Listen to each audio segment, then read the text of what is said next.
السلام عليكم ورحمة الله وبركاته. بسم الله الرحمن الرحيم. الحمد لله وكفى وسلام على عباده الذين اصطفى. أما بعد، أعوذ بالله من الشيطان الرجيم. بسم الله الرحمن الرحيم. اقترب للناس حسابهم وهم في غفلة معرضون. صدق الله العظيم. وقد قال النبي صلى الله عليه وآله وسلم: إن الدنيا خلقت لكم وخلقتم للآخرة، أو كما قال عليه الصلاة والسلام. بہت ہی عزت و احترام کے مستحق میرے بزرگوں، قابل قدر دینی اور ایمانی بھائیوں، اللہ تبارک و تعالی نے اس دنیا کو ہمارے اور آپ کے لیے بنایا اور ہمیں اور آپ کو آخرت کے لیے بنایا۔ اللہ نے اس دنیا کے اندر انسان کو اپنا خلیفہ بنایا، اپنا نمائندہ بنایا، اپنا نائب بنایا۔ اور اللہ نے یہ جو دنیا بنائی یہ ہمارے قیام کے لیے نہیں بنائی، یہ تماشے کے لیے نہیں بنائی، یہ دنیا کھیل کود کے لیے نہیں بنائی گئی، کاروبار کے لیے نہیں بنائی گئی۔ اللہ نے یہ دنیا ہمارے اور آپ کے امتحان کے لیے بنائی۔ اللہ تبارک و تعالی نے جب اپنی اس دنیا کو بنایا، اس کے بعد انسانوں کو اس دنیا میں پیدا کیا اور انسانوں سے یہ کہا: اے میرے بندو، اس دنیا میں رہ کر تم میری عبادت کرنا، میرے ساتھ کسی کو شریک نہ ٹھہرانا۔ اور نبی اکرم علیہ السلام اپنی امت کو جو طریقہ حیات یا نظام حیات دے کر گئے ہیں، اس کے مطابق زندگی گزارنا، قرآن مجید کو سامنے رکھ کر زندگی گزارنا، قرآن مجید کے حلال کو حلال جاننا اور اس کے حرام کو حرام جاننا۔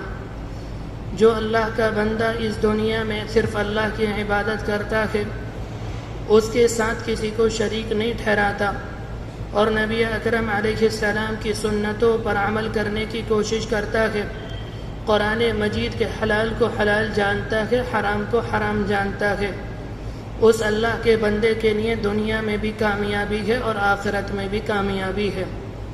اور جو اللہ کا بندہ اس دنیا میں اللہ کے ساتھ کسی اور کو شریک ٹھہراتا ہے یا اللہ کی عبادت نہیں کرتا، نماز نہیں پڑھتا، روزے نہیں رکھتا، نبی اکرم علیہ السلام کی سنتوں پر عمل نہیں کرتا، قرآن مجید کے حلال کو حلال نہیں جانتا، حرام کو حرام نہیں جانتا، اس اللہ کے بندے کے لیے دنیا میں بھی ناکامی ہے اور آخرت میں بھی اس اللہ کے بندے کے لیے ناکامی ہے۔ افسوس اس بات پر ہوتا ہے کہ اللہ تبارک و تعالی نے انسانوں کو جو دنیا میں بھیجا تھا، وہ اس لیے بھیجا تھا تاکہ بندے دنیا میں جا کر آخرت کی تیاری کریں، مجھے راضی کرنے کی کوشش کریں۔ ہم دنیا میں آئے اور اپنے مقصد کو بھول گئے، ہم آخرت کی فکر نہیں کرتے، ہم دنیا کی فکر کرتے ہیں۔ ہر اللہ کا بندہ دنیا کو جنت بنانا چاہتا ہے، حالانکہ اللہ تبارک و تعالی نے نیک بندوں کے لیے جنت کا انتظام آخرت میں کیا ہے۔ یہ جو اللہ کا بندہ دنیا میں جنت بنانا چاہتا ہے، یہ انسان اپنے مقصد سے غافل ہو چکا۔ اللہ نے دنیا میں دنیا بنانے کے لیے نہیں بھیجا تھا۔ ہر انسان کی دنیا میں چاہت یہ ہے کہ میرے کپڑے، میرا مکان سب سے شاندار ہونا چاہیے، میرے بچوں کا رہن سہن شاندار ہونا چاہیے، میرا کاروبار سب سے شاندار ہونا چاہیے، میری معاشرے کے اندر، سماج کے اندر عزت ہونی چاہیے۔ ہر انسان یہ چاہتا ہے کہ میں دنیا کو اپنی جنت بنا لوں، حالانکہ انسان اس بات سے غافل ہوتا ہے یہ جو دنیا کے اندر میں جنت بنا رہا ہوں، چاہے مکان کی صورت میں ہو، بچے کی صورت میں ہو، یہ دنیا میں ہمیشہ نہیں رہے گی اور میں بھی دنیا میں ہمیشہ نہیں رہوں گا۔ ہمارے پاس کیا دولت ہے؟ ہم سے پہلے دنیا میں جو لوگ آئے ان کے پاس مملکتیں تھیں، ان کے پاس حکومتیں تھیں، ان کے پاس خزانوں کے انبار تھے، انہوں نے اپنے من پسند کی زندگی گزارنے کے لیے شاندار انتظامات کیے۔ کسی نے اس دنیا میں جنت بنائی، کسی نے شاندار محلات بنائے، شاندار قلعے بنائے، کسی نے باغات بنائے، کسی نے نہریں بنائی، لیکن بالآخر وہ بھی اس دنیا سے چلے گئے اور انہوں نے جتنی چیزیں بنائی تھی اللہ نے انہیں خاک میں ملا دیا۔ جب وہ دنیا میں اپنی جنت بنا رہے تھے، نہریں بنا رہے تھے، محلات اور قلعے بنا رہے تھے، وہ اس بات کو بھول چکے تھے کہ ہمیں اس دنیا سے جانا ہے۔ اس زمانے کے اندر اگر کوئی انسان دنیا کو اپنی جنت بناتا ہے، وہ انسان بھی اس بات سے غافل ہوتا ہے کہ مجھے اس دنیا سے جانا ہے۔ اگر اس بات کا یقین انسان کے دل میں آ جائے تو انسان دنیا کو جنت بنانے کی کوشش نہ کرے۔ نبی اکرم علیہ السلام نے فرمایا تھا، کن فی الدنیا کأنک غریب، تم دنیا میں اس طرح سے زندگی گزارو جیسے کوئی مسافر ہوتا ہے۔ جب ہم اپنے علاقے سے یا اپنے مقام سے، اپنے گھر سے کسی دوسرے شہر میں سفر کر کر جاتے ہیں، دوسرے شہر میں ہم مسافر ہوتے ہیں، یا کسی دوسری ریاست میں ہم 10-15 دن کے لیے چلے جاتے ہیں، ہم دوسرے شہر میں زمین نہیں خریدتے، ہم وہاں پر مکانات نہیں بناتے، ہم وہاں پر کاروبار نہیں بناتے، اس لیے کہ ہمیں معلوم ہے وہ ہمارا وطن اصلی نہیں، ہم وہاں پر 15-20 دن کے لیے گئے ہیں، لوٹ کر واپس آ جائیں گے۔ اسی طرح سے آپ علیہ السلام نے فرمایا تھا، دنیا تمہارا وطن اصلی نہیں، تمہارا وطن اصلی تو جنت ہے، تمہیں جنت کی فکر کرنی ہے، تمہیں دنیا کی فکر نہیں کرنی۔ یہ اللہ کے رسول علیہ السلام فرما کر گئے تھے، لیکن ہم مقصد کو بھول گئے، ہم دنیا میں آ کر دنیا میں منہمک ہو گئے، دنیا میں مشغول ہو گئے اور ہم نے آخرت کو بھلا دیا۔ ہر انسان یہ چاہتا ہے کہ دنیا میں ہر کام میری من پسند کا ہونا چاہیے، جو کام میں چاہوں دنیا میں وہ ہونا چاہیے اور کچھ اور نہیں ہونا چاہیے۔ یہ جو انسان کی چاہت ہوتی ہے، یہ من پسندی ہوتی ہے، یہ انسان کو تباہ اور برباد کر دیتی ہے۔ اس لیے کہ جب انسان اپنی چاہت کو پورا کرنے پر آتا ہے، وہ جائز اور ناجائز کی تمیز کو، جائز اور ناجائز کے فرق کو ختم کر دیتا ہے۔ یہ انسان جب اپنی چاہت کو، اپنی منشا کو پورا کرنے پر آتا ہے، وہ اللہ کی منشا کو بھلا دیتا ہے، اللہ کی چاہت کو بھلا دیتا ہے، اور یہ کیا ہے؟ یہ دھوکہ ہے۔ قرآن مجید میں دنیا کو دار الغرور، دھوکے کا گھر کہا گیا، حالانکہ ہونا یہ چاہیے تھا دنیا کے اندر پہلے ہم اللہ کی منشا کو، اللہ کی چاہت کو پورا کرتے اور اس کے بعد اپنی چاہت کو پورا کرنے کی کوشش کرتے، لیکن یہ دنیا دار الغرور ہے، یہ دھوکے کا گھر ہے۔ اس دھوکے کا شکار پڑھے لکھے لوگ ہو جاتے ہیں۔ دنیا کے اندر جو سمجھدار اور شعور مند اور عقل مند لوگ ہوتے ہیں، وہ بھی اس دھوکے کا شکار ہو جاتے ہیں۔ وہ بھی دنیا کے اندر آتے ہیں اور آخرت کی فکر نہیں کرتے، بلکہ دنیا کے اندر منہمک ہو جاتے ہیں، دنیا میں مشغول ہو جاتے ہیں۔ قرآن مجید کے اندر ایک موقع پر فرمایا گیا، قُلْ هَلْ أُنَبِّئُكُمْ بِالْأَخْسَرِينَ أَعْمَالًا، کہ ہم تمہیں نہ بتائیں کہ اعمال کے اعتبار سے سب سے زیادہ نقصان میں کون لوگ ہیں؟ الَّذِينَ ضَلَّ سَعْيُهُمْ فِي الْحَيَاةِ الدُّنْيَا، وہ لوگ جن کی ساری کوششیں، ساری محنتیں، ساری کاوشیں دنیا کی زندگی کو بنانے میں لگ جاتی ہیں۔ وَيَحْسَبُونَ أَنَّهُمْ يُحْسِنُونَ صُنْعًا، اور وہ یہ سمجھ رہے ہوتے ہیں کہ ہم بہت شاندار کام کر رہے ہوتے ہیں۔ قرآن مجید میں کہا گیا ان کے اعمال سب سے زیادہ خراب ہیں، اس لیے کہ دنیا میں آ کر انہیں دنیا کی فکر ہے اور کسی اور چیز کی فکر نہیں۔ دنیا کے اندر اگر اللہ تبارک و تعالی نے کسی انسان کو مال و اسباب دے رکھا ہے، اس کے پاس کھانے کے لیے شاندار کھانا ہے، پہننے کے لیے شاندار کپڑے ہیں، رہنے کے لیے شاندار مکان ہے، وہ انسان اللہ کی نافرمانی کرتا ہے، وہ نماز نہیں پڑھتا، وہ روزے نہیں رکھتا، وہ زکوٰۃ نہیں دیتا، وہ یتیموں کا، وہ بیواؤں کا، وہ غریبوں کا خیال نہیں رکھتا۔ اگر اس انسان سے جا کر معلوم کریں آپ کی زندگی کیسی گزر رہی ہے، وہ کہے گا کھانا وقت پر ملتا ہے، پہننے کو میرے پاس شاندار کپڑے ہیں، رہنے کے لیے شاندار مکان ہے، میری زندگی تو بہت شاندار گزر رہی ہے، حالانکہ وہ انسان دن و رات اللہ کی نافرمانی کرتا ہے، وہ اپنی آخرت کو خراب کر رکھا ہے اور جہنم کا راستہ ہموار کر رکھا ہے اور کہہ رکھا ہے میری زندگی شاندار گزر رہی ہے۔ یہ کیا ہے؟ یہ دنیا کا دھوکہ ہے۔ آج اگر ہمیں اور آپ کو کسی تقریب میں جانا ہو، کسی شادی بیاہ میں جانا ہو، کسی تقریب میں کسی شادی بیاہ میں جانا ہو یا کسی فنکشن کے اندر جانا ہو، پہلے ہم اور آپ سر سے لے کر پاؤں تک شاندار طریقے سے غسل کرتے ہیں۔ اس کے بعد گھر میں جو سب سے شاندار کپڑے ہوتے ہیں ان کپڑوں کو ہم پہنتے ہیں، اپنے سر میں تیل لگاتے ہیں، کنگھا کرتے ہیں، اور گھر کے اندر جو سب سے شاندار چپل ہوتے ہیں ہم انہیں پہن کر تقریب میں جاتے ہیں۔ اگر ہمیں شادی میں جانا ہوتا کہ اس کی تیاری ہم پہلے سے کرتے ہیں۔ کل ہمیں اپنے مالک سے ملاقات کرنی ہے، کیا ہم نے اپنے مالک سے ملاقات کے لیے کوئی تیاری کی یا نہ کی؟ قرآن مجید میں فرمایا من کان یرجو لقاء ربہ فلیعمل عملا صالحا، جس کو اس بات کا یقین ہو کہ کل مجھے اپنے مالک سے ملاقات کرنی ہے، اسے چاہیے کہ وہ شاندار اعمال کرے، وہ نیک کام کرے۔ اس لیے کہ دنیا کے اندر جو اللہ کا بندہ پاکیزہ زندگی گزارے گا، اللہ کے ساتھ کسی کو شریک نہیں ٹھہرائے گا، نبی اکرم علیہ السلام کی سنتوں کے مطابق زندگی گزارے گا، قرآن کے حلال کو حلال جانے گا اور حرام کو حرام جانے گا، اور اپنے آپ کو 100% گناہوں سے روکنے کی کوشش کرے گا، جب یہ کل اللہ کے دربار میں کھڑا ہوگا، اللہ اپنے اس بندے کو دیکھ کر مسکرائیں گے اور یہ اپنے مالک کو دیکھ کر مسکرائے گا۔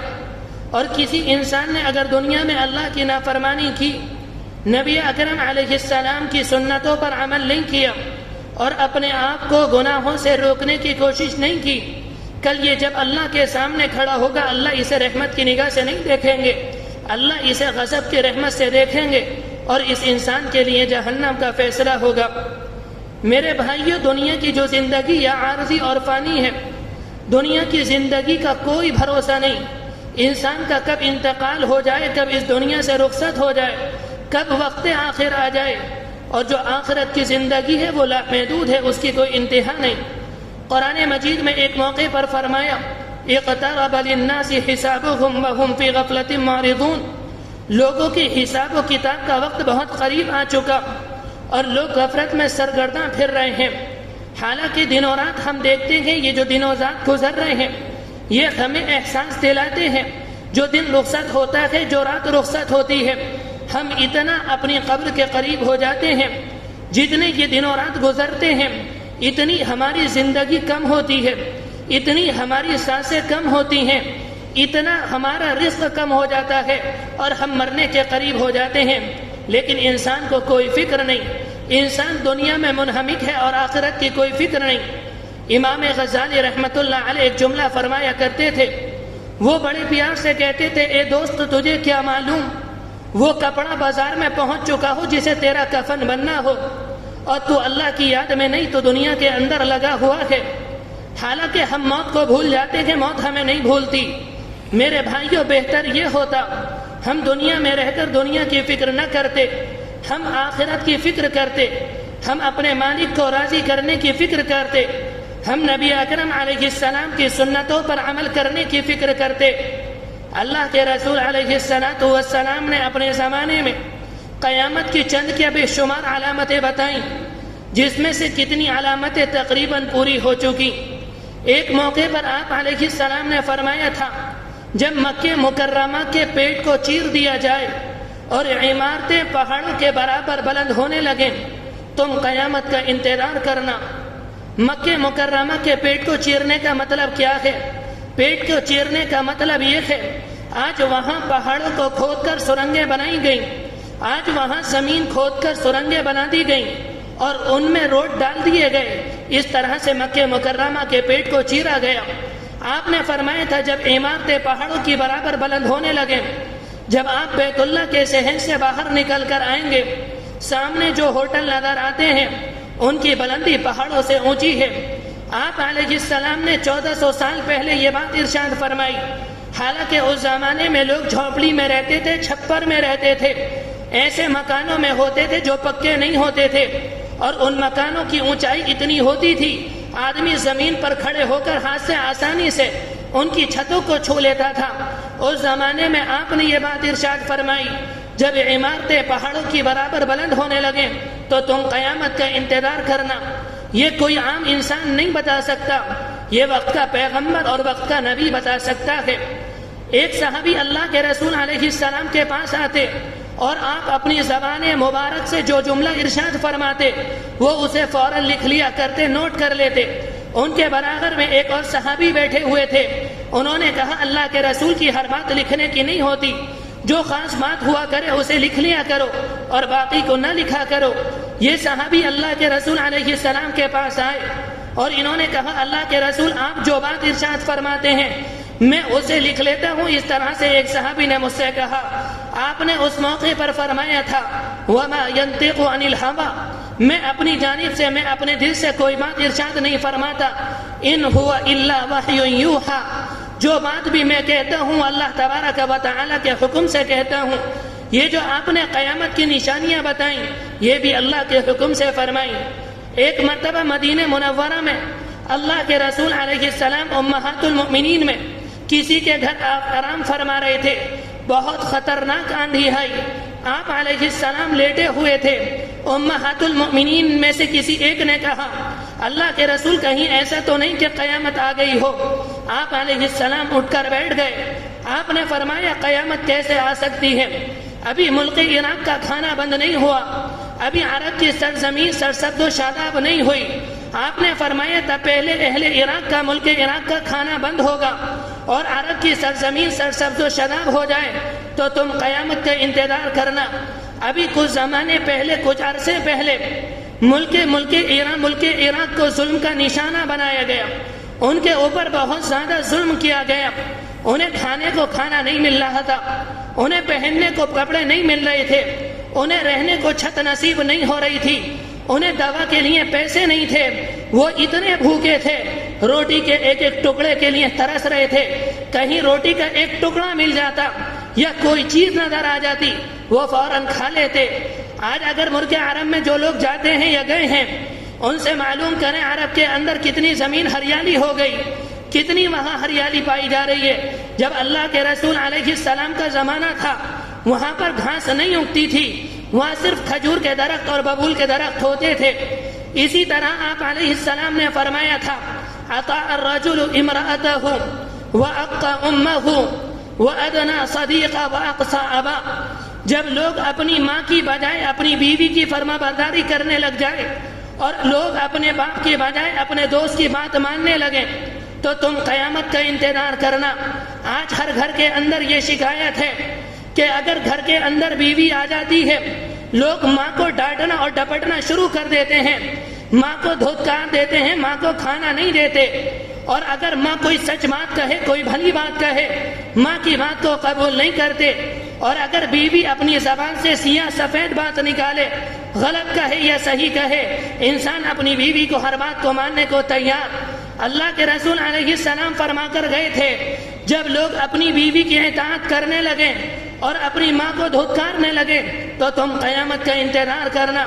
اس زمانے میں نوجوانوں کو دیکھ لیں، اپنے باپ کی بات نہیں مانتے، اپنے والد کی بات نہیں مانتے، اپنے دوست کی بات مانتے ہیں، اس لیے کہ دوست موبائل کے اندر ناپاک چیز دکھاتا ہے، دوست شراب کا عادی بناتا ہے، دوست جوا دکھاتا ہے، دوست غلط اڈوں پر لے کر جاتا ہے اور باپ بھلائی کا حکم دیتا ہے، برائی سے روکتا ہے۔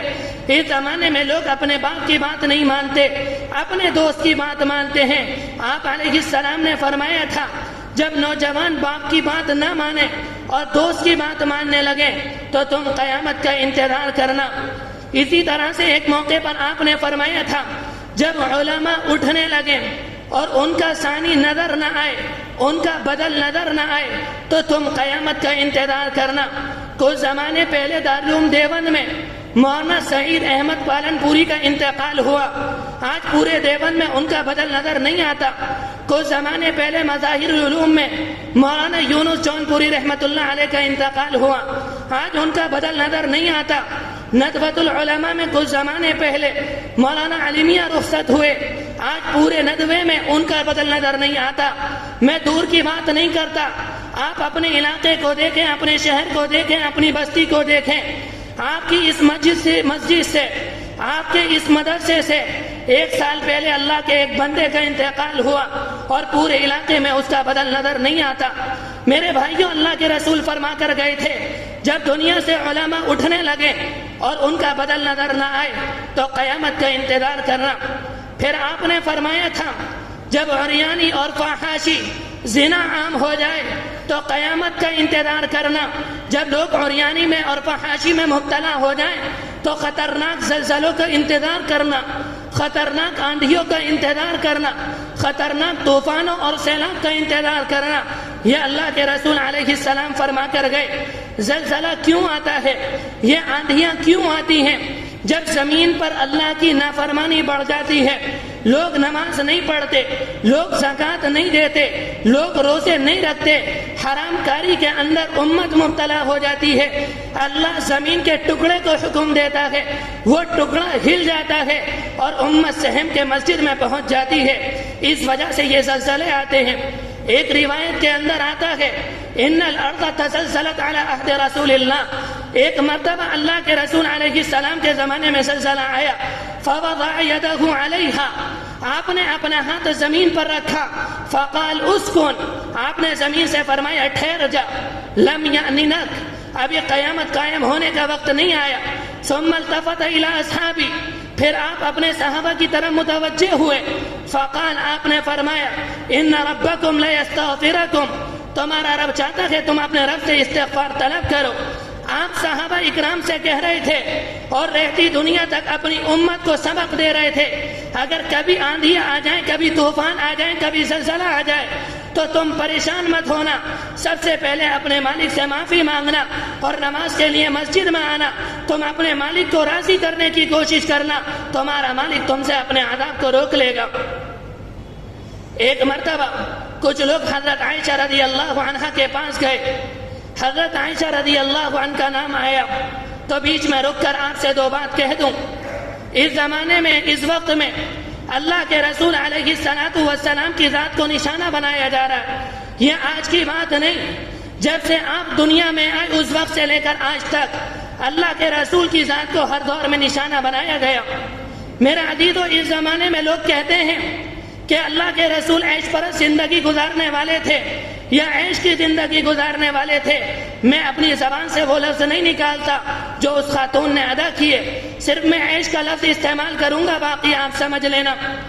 اگر یہ عیش پرستی کی بات ہوتی، اللہ کے رسول علیہ السلام کو 40 سال کی عمر میں نبوت ملی اور 3 سال تک آپ خاموشی کے ساتھ اپنی امت کو دعوت دیتے رہے۔ 3 سال کے بعد قرآن مجید کی آیت آئی، فاصدع بما تؤمر واعرض عن المشرکین، اے پیغمبر اب خاموشی سے دعوت نہ دیجیے، جو ہم نے آپ کو حکم دیا آپ کھل کر بیان کیجیے۔ قرآن مجید کی یہ آیت آئی، اللہ کے رسول کوہ صفا پر گئے، صفا پہاڑی پر چڑھے، آپ نے لوگوں کو اکٹھا کیا اور سارے کے سارے لوگ نیچے میدان میں اکٹھا ہو گئے۔ آپ علیہ السلام نے ان سے فرمایا پہلا یہ جملہ، اگر میں تم سے یہ کہوں کہ اس پہاڑ کے پیچھے دشمن ہے جو ان قریب تم پر حملہ کرے گا، کیا تم میری بات کا تصدیق کرو گے؟ انہوں نے کہا اے محمد آپ سچے ہیں، آپ پاک دامن ہیں، آپ سچے ہیں، ہم نے دیکھا ہے آپ نے اپنی زبان سے کبھی جھوٹا لفظ نہیں نکالا، اگر آپ یہ بات کہیں گے ہم اس بات کو مانیں گے۔ آپ نے فرمایا اس موقع پر میں اس بات کی گواہی دیتا ہوں اے لوگوں کہ ایک اللہ کی عبادت کرو، اس کے ساتھ کسی کو شریک نہ ٹھہراؤ، مجھے اللہ کا رسول مان لو اور تم کامیاب ہو جاؤ گے۔ اللہ کے رسول کا یہ کہنا تھا، جو قوم آپ کو صادق کہتی تھی، جو قوم آپ کو امین کہتی تھی، وہ قوم آپ کو ساحر کہتی ہے، وہ قوم آپ کو جادوگر کہتی ہے، کوئی آپ کو کذاب کہتا ہے، لیکن اللہ کے رسول نے اس کی فکر نہیں کی۔ اللہ کے رسول علیہ السلام دعوت دیتے رہے۔ قوم کے کچھ لوگ یعنی مشرکین مکہ جو مشرک تھے، جو اس زمانے کے ہندو تھے، وہ اللہ کے رسول علیہ السلام کے پاس آئے اور پھر اللہ کے رسول علیہ السلام سے 3 باتیں کہیں، اے اللہ کے رسول ہم آپ سے 3 باتیں کہیں گے، آپ ان 3 باتوں کو قبول کر لیجئے۔ پہلی بات انہوں نے یہ کہی، اگر آپ اپنی دعوت سے یہ چاہتے ہیں کہ ہم آپ کو اپنا سردار بنا لیں، ہم آپ کو اپنا سردار بنانے کو تیار، شرط یہ ہے آپ اپنے مشن سے پیچھے ہٹ جائیں۔ دوسری بات یہ کہی، اگر آپ اپنی دعوت کے ذریعے یہ چاہتے ہیں کہ آپ مال والے ہو جائیں، ہم آپ کے قدموں میں مال کا انبار لگا دیں گے اور آپ ہم میں سب سے زیادہ مالدار ہوں گے۔ اور تیسری بات یہ کہی، اگر آپ اس دعوت کے ذریعے کسی حسین سے شادی کرنا چاہتے ہیں یا کسی حسین سے نکاح کرنا چاہتے ہیں، پورے ملک عرب میں جو سب سے حسین لڑکی ہوگی وہ ہم آپ کے قدموں میں لا کر ڈال دیں گے۔ میرے عزیزو، اگر مسئلہ عیش پرستی کو ہوتا، اللہ کے رسول نے ان کی اس دعوت کو قبول کر لیا ہوتا، مگر اللہ کے رسول علیہ السلام نے ان کی اس بات کو قبول نہیں کیا۔ کہتے ہوئے ڈر لگتا ہے، اللہ کے رسول نے تینوں باتوں کو ٹھکرایا اور جواب میں یہ بات ارشاد فرمائی، تم لڑکی کی بات کرتے ہو، تم پیسوں کی بات کرتے ہو، تم سرداری کی بات کرتے ہو، اگر تم میرے ایک ہاتھ میں چاند لا کر رکھ دو اور ایک ہاتھ میں سورج لا کر رکھ دو، میں اپنی بات سے پیچھے نہیں ہٹوں گا۔ آج دنیا کہتی ہے کہ اللہ کے رسول عیش پرست تھے، لگتا ہے زمین میں زلزلہ آ جائے، یہ اتنا خطرناک جملہ ہے۔ اس کے بعد دوسری بات کہی جاتی ہے کہ اللہ کے رسول نے 9 شادیاں کی اور ایک 9 سال کی بچی سے شادی کی۔ میرے بھائیوں، جو بات جس زمانے کی ہوتی ہے اس کا پس منظر، اس کا بیک گراؤنڈ اس زمانے میں ملے گا۔ یہ بات 1400 سال پہلے کی ہے، اگر اس کا بیک گراؤنڈ اس زمانے میں تلاش کیا جائے گا تو یہ بے وقوفی کہلائے گی۔ اس زمانے کا یہ رواج تھا کہ ایک انسان 10 شادیاں کرتا تھا، ایک انسان 15 شادی کرتا تھا، ایک انسان 8 سال کی بچی سے شادی کرتا تھا، ایک انسان 9 سال کی بچی سے شادی کرتا تھا۔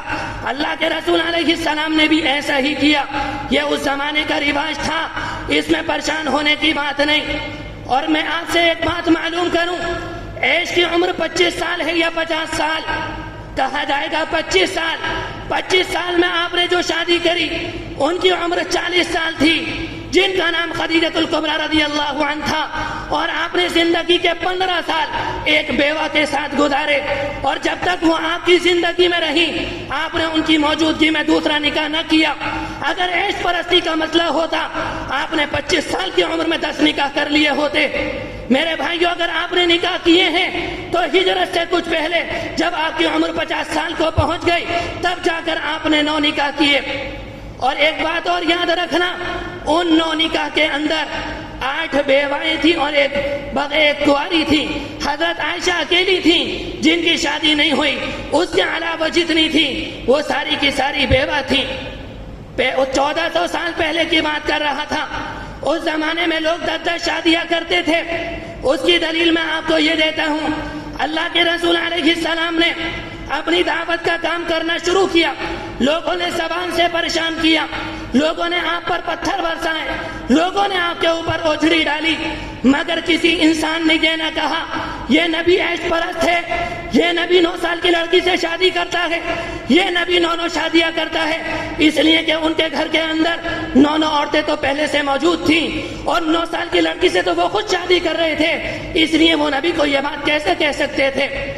اللہ کے رسول علیہ السلام دنیا میں آئے اور آپ علیہ السلام نے جتنے نکاح کیے وہ سارے کے سارے اللہ کے حکم سے کیے، آپ نے اپنی مرضی سے کوئی نکاح نہ کیا۔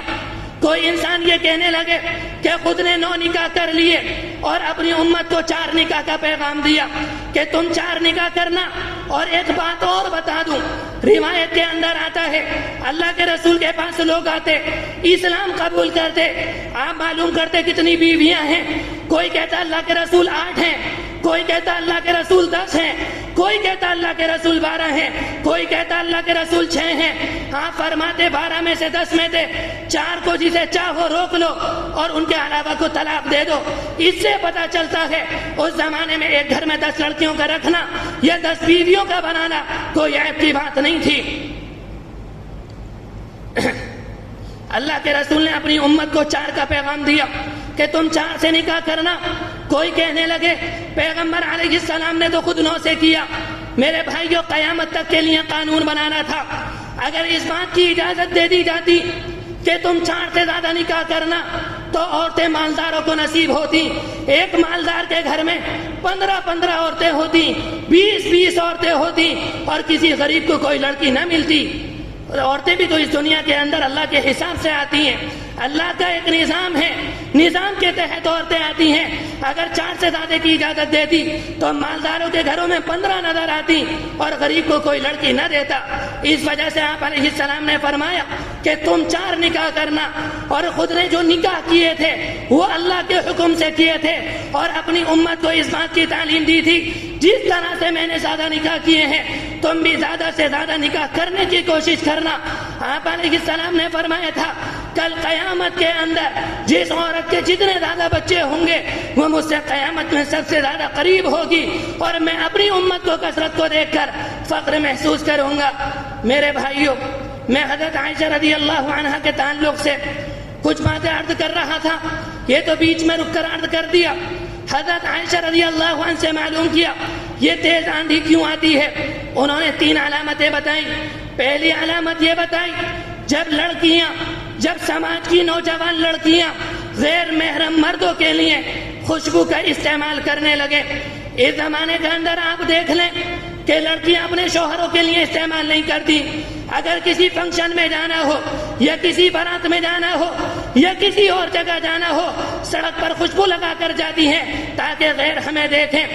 دوسری علامت یہ فرمائی تھی حضرت عائشہ نے, جب عورتیں غیر محرم مردوں کے سامنے برہنہ ہونے میں, اپنا چہرہ کھولنے میں, اپنا سر کھولنے میں, اپنا سینہ کھولنے میں, اپنا بازو کھولنے میں جھجک محسوس نہ کریں تو تم خطرناک زلزلوں کا انتظار کرنا. اس زمانے کے اندر مسلم سماج کی بچیوں کو دیکھ لیں, اسکول جاتی ہیں, کالج میں جاتی ہیں, جوان لڑکے پاس ہوتے ہیں, جوان لڑکیاں ساتھ بیٹھی ہوتی ہیں, دونوں جوان ہوتے ہیں. لڑکی کے چہرے پر دوپٹہ نہیں ہوتا, سر کھلا ہوتا ہے, سینہ کھلا ہوتا ہے, بازو کھلا ہوتا ہے. اگر والدین سے جا کر کہہ دیں اپنی بچی کو ایسے اسکول کیوں بھیجتے ہو, ایسے اسکول میں کیوں بھیجتے ہو جہاں پر وہ مردوں کے ساتھ بھیجتی ہیں, جواب دیتے ہیں تاکہ لڑکیوں کی تعلیم اچھی ہو جائے.